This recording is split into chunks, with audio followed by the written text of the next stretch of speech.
Mega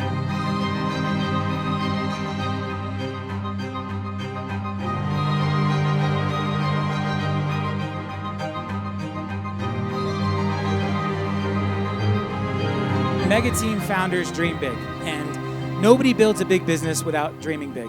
And the big dream may not be right from the beginning. I know mine wasn't. I've shared a lot of stories this week with folks about how there are points in my career where I didn't dream big enough.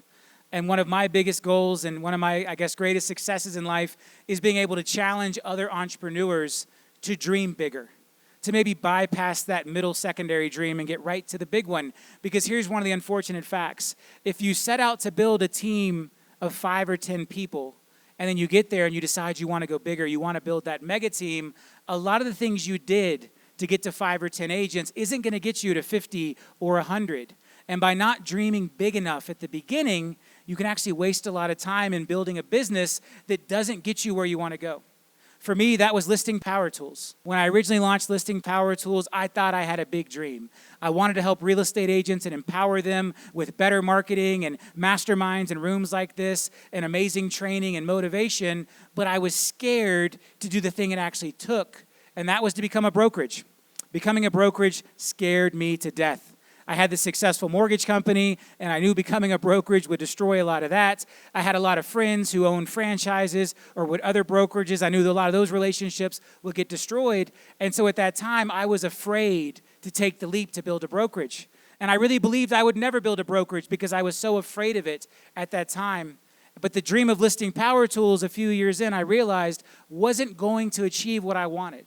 I wasn't going to be able to impact the number of lives I wanted. I wasn't going to be able to partner with agents at the level I wanted to unless I made that big, scary step to become a brokerage. And it took all the way until March of 2022 for me to finally take that leap and launch LPT Realty. As I look back, if I'd had the courage to have that big dream all the way back in 2015 and just launched Listing Power Tools as a brokerage from day one, I can only imagine how much further we'd be right now, how many lives we would have already impacted, how much of a stamp we could have collectively left on the industry. But my fear and my inability to dream big enough in that moment stopped that from happening. Now I pivoted. I picked myself up, I realized, and I shut down a very successful business in Listing Power Tools to dream bigger and become that brokerage.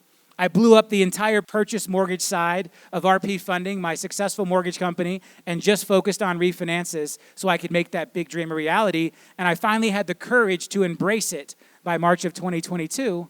And now we've built the fastest growing brokerage in history, becoming top 10 by transaction sides in just 3 years.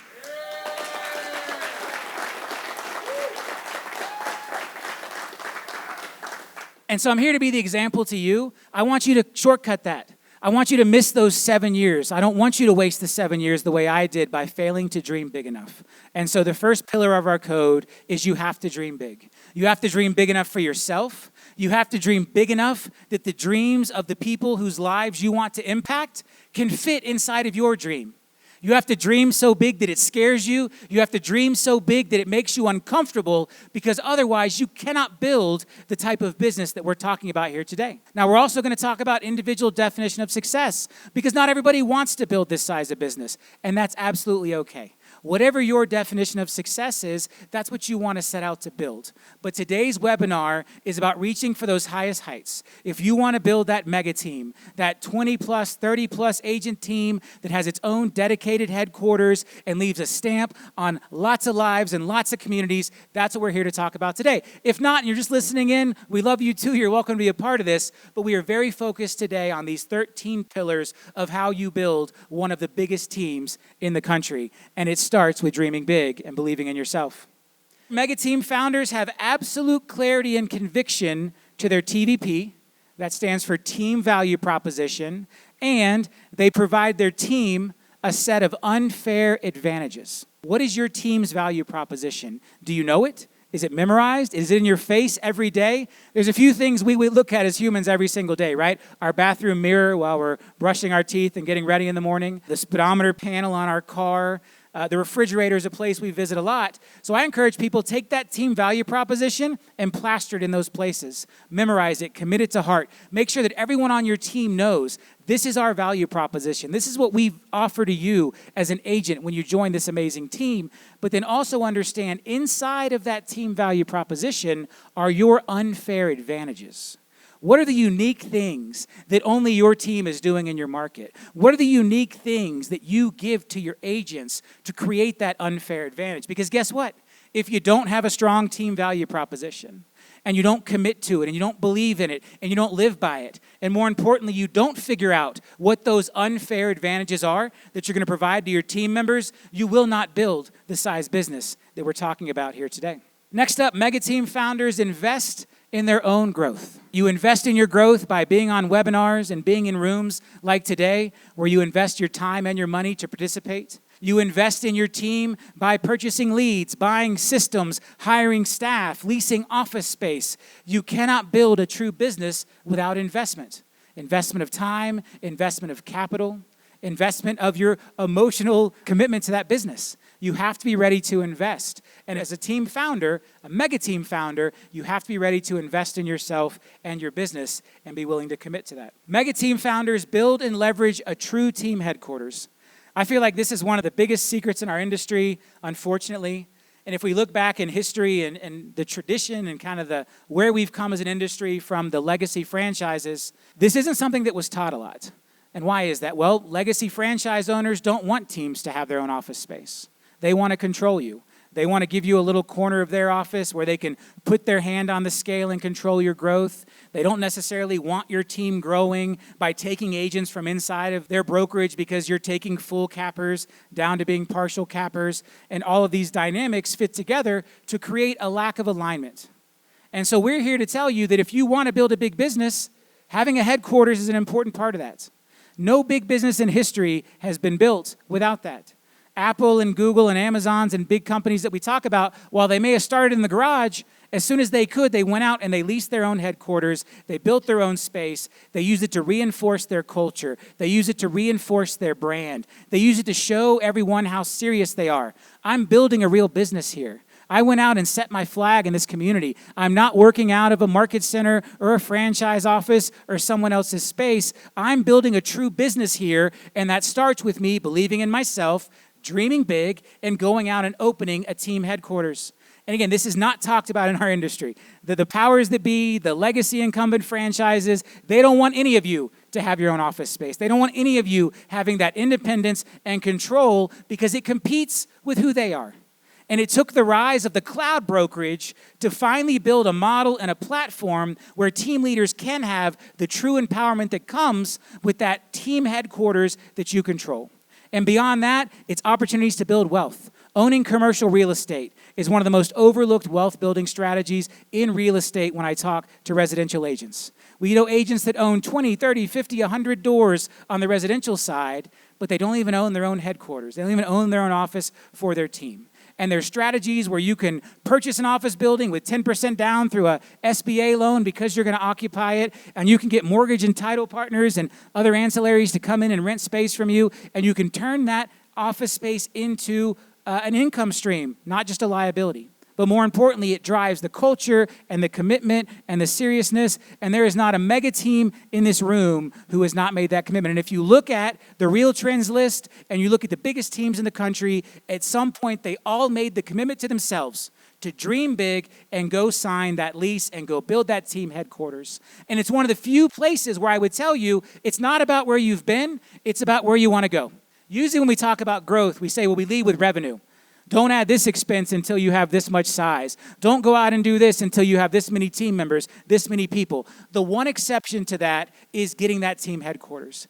Getting the team headquarters, signing that first lease is about where you want to go, not where you've been. If you are committed to building that mega team, if you are committed to building that real, true business, the first commitment to yourself is to go out and sign that lease or buy that building and open that headquarters, because if you build it, they will come. And we've seen it over and over again in this industry. And by not making that leap, by staying in someone else's shadow, by staying in the equivalent of your parents' basement, by working out of that brokerage office, you are stifling your team's ability to grow and scale, whether you realize it or not. Next up, we have Mega Team founders recruit, align, and inspire. We call this always be onboarding. So in Fortune 500 companies, right, you look at W-2 employees, Fortune 500 companies, onboarding is what happens the day you start, right? Today's my first day at work. I'm going to go in, I'm going to get my ID badge, and I'm going to fill out all my paperwork, and then they're going to start sending me W-2 funds, and I'm going to get a paycheck every 2 weeks because I've been onboarded. That is not how onboarding works in real estate. Our teams are made up of independent contractors. We have to earn it every single day. They have to make a choice every single day to get up and work and hustle and engage with their clients and do the things that you expect of them, to go on showings and take listings and drive success, which means you have to re-onboard them every single day. Every single day in our business is a first day of work. Every single day in our business is an onboarding experience, because if you're not re-onboarding the agents to your team every single day, they're slowly drifting away from you. They're slowly getting frustrated in this tough market. They're slowly getting frustrated with the detachment between the effort they put forth and the reward they ultimately see in the form of a commission. And so great team leaders recognize this, and they're always onboarding their existing agents to get them to recommit to the culture and recommit to the team, and always onboarding new agents, because the key to growth is adding more people to your team. Because guess what? Through people's journeys in their career, their individual definition of success, their IDOS, may change. And if a 20-unit producer decides they don't want to work as hard anymore and they become a 10-unit producer, how do you replace that volume? You need to onboard a new agent. If someone does burn out and they drift away and they give up because our business is hard right now, how do you replace that volume? You need to onboard a new agent. And so this commitment to always be onboarding the new agents and always be onboarding your existing agents, because they need to be recommitting themselves to your culture, to your standards, to your team each and every day, because we have to earn it each and every day in this industry. And we need to make sure that we are recruiting, we are aligning, and we are inspiring. Those are our responsibilities as team leaders. We identify folks, we begin onboarding them at the very first recruiting conversation, we bring them into our team, we bring them into our family, and now we need to align them with our vision. We need to align our individual definition of success with their individual definition of success, and understand how those very two different definitions can fit together. We align them with our team culture, we align them with our TVP, we align them with our standards, we align them with our expectations, and then finally we have to inspire them. A part of that onboarding process is we inspire our team each and every day, because this is a tough business, and the checks don't show up twice a month the way they do in the W-2 world. And Employee of the Month doesn't pay the bills in our industry the way it can in the real world. And so we have to constantly inspire our agents, because this is a tough business. And they got to get up every day, and they got to work hard, and they have to believe that today's effort will turn into result in the future. And the longer that takes, and right now, in this 4 million home sales market we find ourselves in, it's taking longer than ever, which means people who are not inspired are giving up. And you have to be that bridge of hope. You have to be that inspiration each and every day for your team members, for them to get up and give it the effort it takes to get to that finish line, to get to that prize of putting a consumer in a home or helping a seller sell their home. Mega Team founders empower the team to excel at core presentations, listings, buyers, and sphere engagement. So what do we mean by this? Here's the thing that I've realized. A lot of us that have built big businesses, we've built big teams, we don't necessarily need these presentations.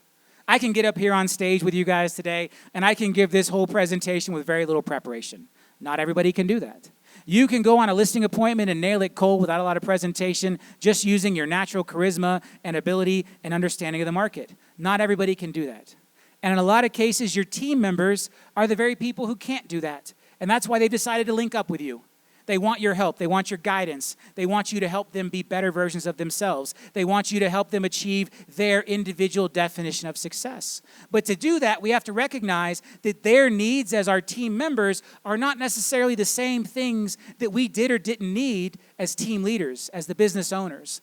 They do need presentations. They need that great listing presentation, whether it's in a printed form or a slide deck. They need that great marketing checklist that they can take in there and share with the seller. They need that great homebuyer workbook or homebuyer consultation process that you need to build for them to empower them to have confidence to go on those meetings and give those presentations. They need you to draw the map for them on how to engage with their sphere, because a lot of times they don't understand that dynamic. They didn't have the natural knack. They need you to be there to support them. And the worst thing we can do as team leaders and business owners is try to treat them like we would treat ourselves. Well, I never needed a listing presentation to go win. I didn't need a marketing checklist to go win. I didn't need a home buyer workbook to go win the buyer presentation. Well, that's great. And you're also running one of the largest teams in the country. How many people can pull that off? Your team members need these resources. And so you have a choice. You can build it yourself, or you can go buy it from a third-party company. But you have to make the investment. You have to make the investment in giving the team members what they need to be successful, and recognizing those are not the same things that you needed to be successful along the way. If it was, they'd be sitting in this room with us instead of being your team member. You need to understand that and foster them and help them grow, and it starts with giving them the right tools to be successful so that you can lead instead of being in the trenches every day with them. If you're a team leader going on every listing presentation yourself, your team has a cap on how large it can be. How do we get your agents to take that away from you? We empower them with the right tools to do a good job in your absence, to do a good job instead of you so that you can leverage and grow. Next up, mega team founders master the weight of leadership and lead professionally, not personally.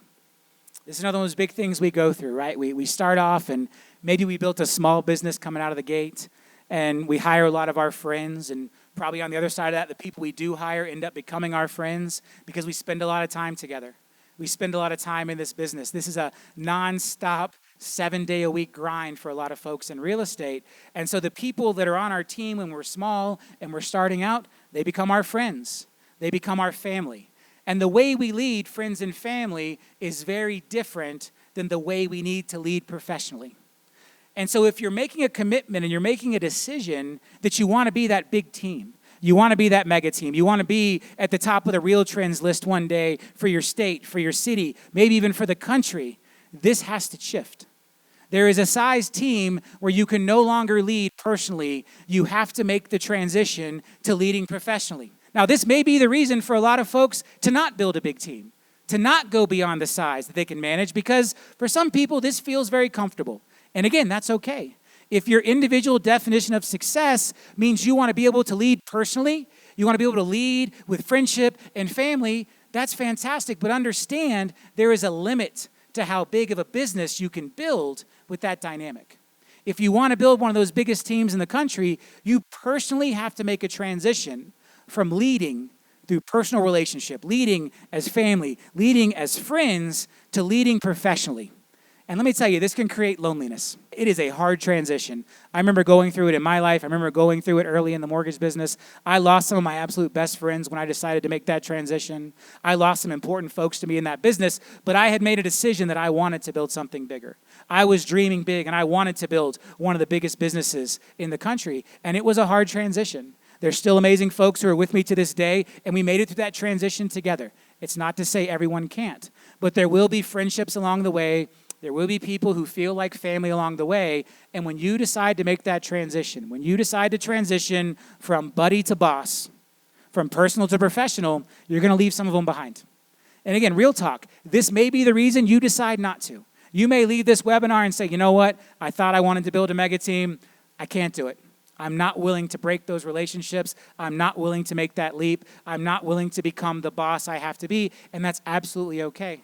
But I'm here to make sure you understand it is one of the requirements. You will not achieve the size and scale that we are talking about and the size and scale that the people in this room are dreaming about if you cannot make that transition, if you cannot transition to that professional boss where you stop leading through the friendships and the family feelings. Mega team founders build systems, not dependencies, and design for scale. We as people are dependencies.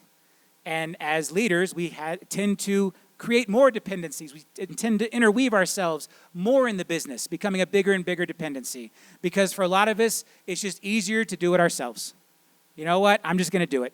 They messed up the listing presentation. I'm going to do it. They didn't update their CRM. I'll go in and do it tonight. I know I can do it right. I know I can fix it. Every time you do that, you are building a dependency. And guess what? There are only so many agents you can have on your team and so many transactions you can close in a year if you are that single point of failure. If you are building a business that is dependent on your personal abilities at every turn and every step of the way.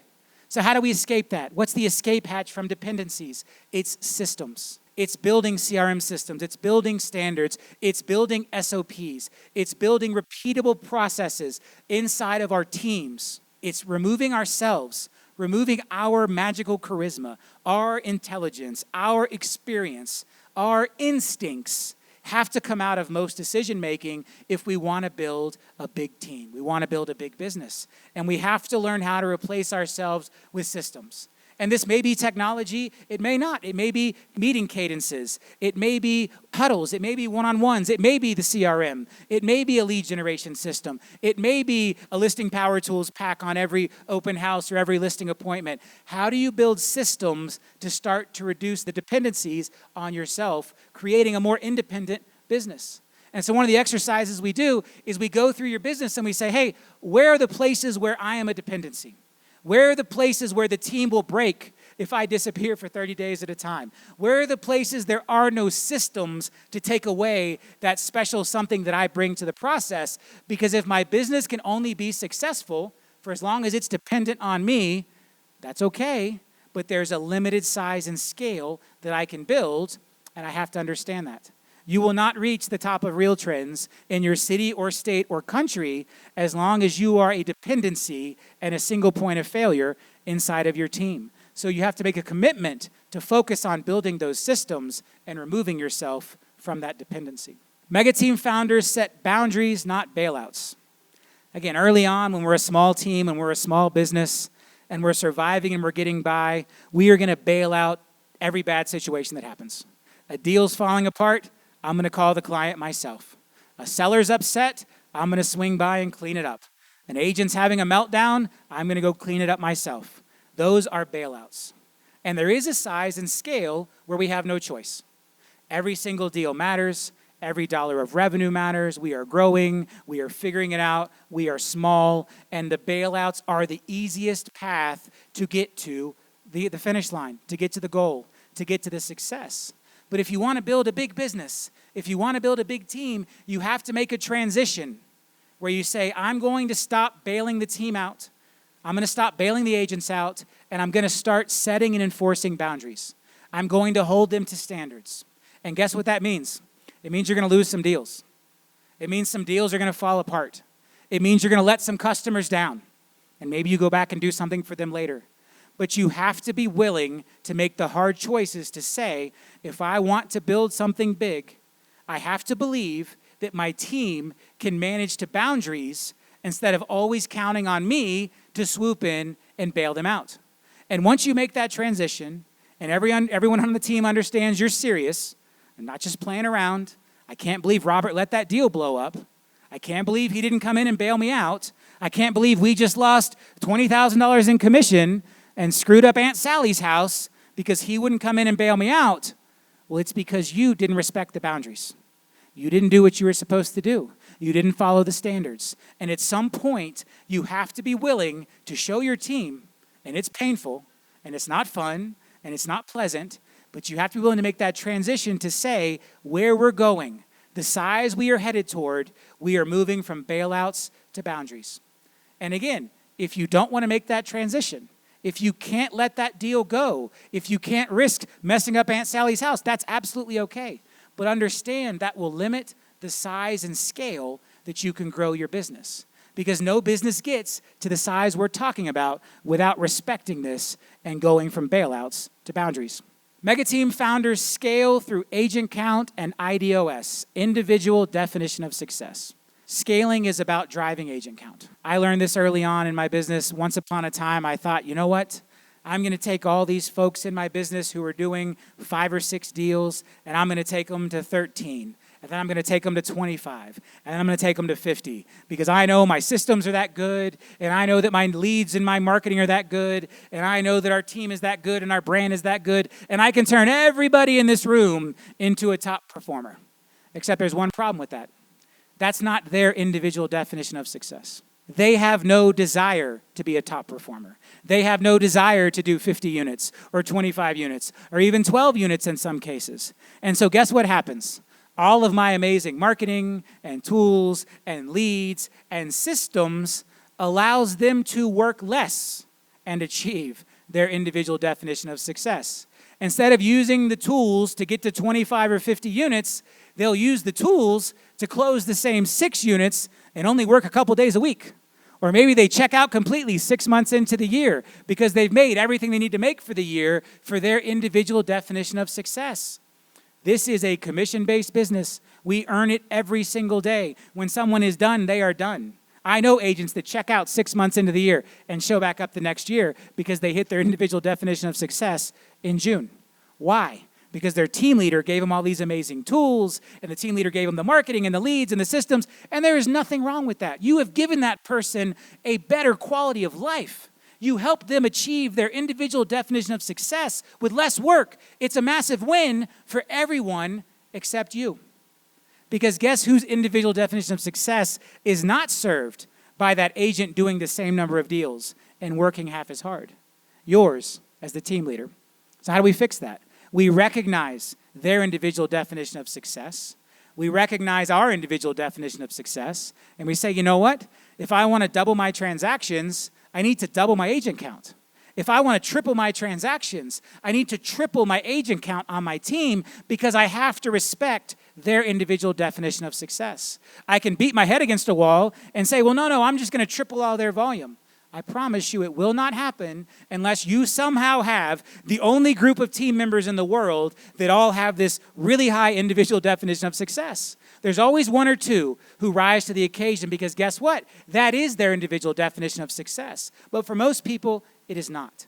And until we understand that as team leaders and business owners, and we can come to respect that if we don't see their individual definition of success and understand that they will not grow beyond their individual definition of success, we cannot properly manage to our own expectations. We can't properly manage to our own definition of success. And that's what we're here to do. We're here to grow that agent count, respect their definition of success, and use that formula to then ultimately achieve our definition of success. And that is how we scale and build these big businesses. Mega Team founders coach in the moment, not just in meetings. Again, this is another one of those big transition points you have to make. Early on, I think a lot of us get hung up coaching in the meetings. Every Monday, I have my sales meeting. If I see something getting off the rails, I see something going wrong, I'll deal with it next Monday. And the problem is you let those issues fester and you let things go unresolved and you're unable to deliver that coaching in the moment when it's most impactful. And so you have to understand this dynamic. Meetings are great, and you want to use the meetings to make sure that the entire team understand what's going on, but you have to be willing to coach in the moment. And guess what?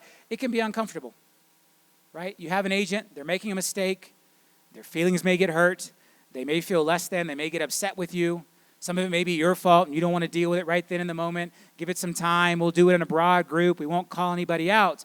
True leadership coaches in the moment. True leadership takes on that responsibility as it's happening in real time. Now, we're not talking about bailouts, right?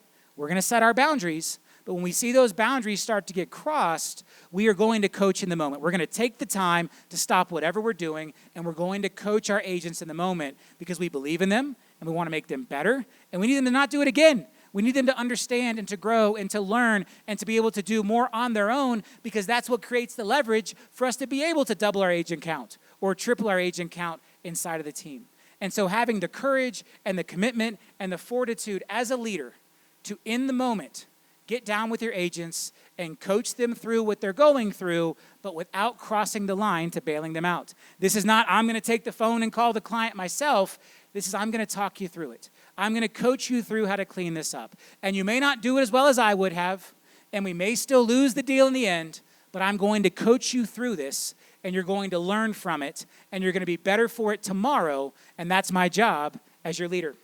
Mega Team founders change lives and impact communities. I know most of the folks that are on this mountaintop with me, that is a big part of their why. It's a big part of what drives them. And here's what I can promise you. If you're just doing this for money, you won't build the size business we're talking about. You will achieve a level of financial success that makes you lazy and makes you comfortable and makes you give up way before the size business we're talking about here. being the number 3 team in the country, the number 1 team in your state, number 2 team in your state, all the amazing accomplishments we have in this room right now, they went way beyond financial gain. If they had stopped for the money, they would have stopped a long time ago. They're doing it to change lives and impact communities. So if that's not part of what's driving you, if this isn't interesting to you, if you think this is gimmicky or cliche and it's just about how many dollars you can make and how big of a business you can build from a money in your pocket standpoint, I promise you, you will not get to the size we're talking about. You'll quit way before you get there. So don't waste your time. Don't waste your time trying to build the size business that I'm talking about today if this doesn't resonate with you, if this isn't something that you're deeply passionate about. If you don't wake up thinking about how is the legacy of this business going to positively impact the communities that we sell homes in? How is this business going to positively impact lives of my team members, lives of my buyers, lives of my sellers, lives of my fellow team leaders, lives of everyone in my orbit? If you're not thinking that way about the organization you're building, you will stop, you will give up, you will reach success way before you think, and you will never reach the heights that we're talking about. So take a hard look at yourself. Take a hard look at your motivations. And before you embark on the journey to build a mega team, to build one of the biggest teams in the country, understand if this is part of your why, because I promise you the financial side alone is not going to get you there. And then finally, standard number 13, mega team founders build enterprise value. So while the money is not the only reason we do this, it's obviously a part of it. And when we get beyond impacting lives and impacting communities, what do we leave behind from a business? And can that business continue to impact lives and impact communities beyond us? If I'm gone tomorrow, what is my impact? If I'm gone tomorrow, is there anyone left behind? Is the business left behind? Can the team carry on? Can the business carry on? Can it be something my children can inherit? Can it be something that can take care of families in the future and communities in the future? That's what we're striving for. And that's what enterprise value is all about. Enterprise value is not just a number on a stock ticker. Enterprise value is the value of that organization, the value of that business, that enterprise that you are building to have all of this impact, the impact that you can leave behind. But that means you have to build something that is bigger than you, right? All of the standards we've talked about, not creating dependencies, right? Building systems. This is all about scale. This is all about creating that enterprise that can have a value beyond you, because that is where legacy comes into play. What will the impact of your efforts today be 10 years from now, 20 years from now, 30 years from now, 100 years from now?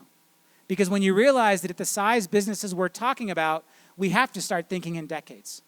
We don't accomplish things in quarters. We don't accomplish things in years. We accomplish things in decades. We leave impact that lasts for decades. And this is part of the evolution of a business owner. When we first start, it's very much about monthly success. I got to make enough money this month to cover payroll. I got to make enough money this month to pay the rent. And then as those needs are met, we start thinking, all right, well, how am I going to do this quarter? I'd like to have a quarterly growth. I'd like to have Q2 be bigger than Q1 and Q4 be bigger than Q2. And as we expand and mature as business leaders, we start to think in quarters.